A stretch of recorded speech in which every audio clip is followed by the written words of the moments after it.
এখন বাজে 4টা, ভোর 4টা, ঠিক আছে, তোমরা দেখতে পারো। তো এখন এরা সবাই কাজ করছে, তো এদেরকে জিজ্ঞাসা করবো তোমরা এত কষ্ট করে রাত জেগে কাজ করছো, তো কত টাকা কামায় এরা, চলো দেখা যাক। তো চলো এই কারিগরটাকে জিজ্ঞাসা করা যাক। তো ভাই, তুমি সারা রাত জেগে এভাবে কষ্ট করে কাজ করছো, তো তুমি কত টাকা মাসে ইনকাম করো?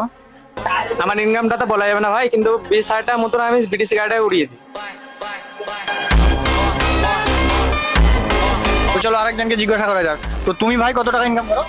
সেরকম তো হয় না, কিন্তু আধখান আপেল গিলা হয়ে যায়।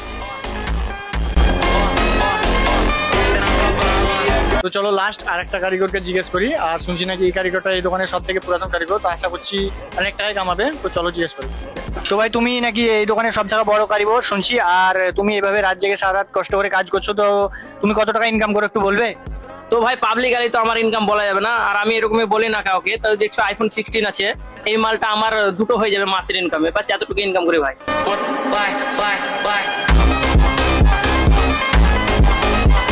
भैया आपका दिल जो देना होगा दो, वरना लाइक करो फॉलो करो।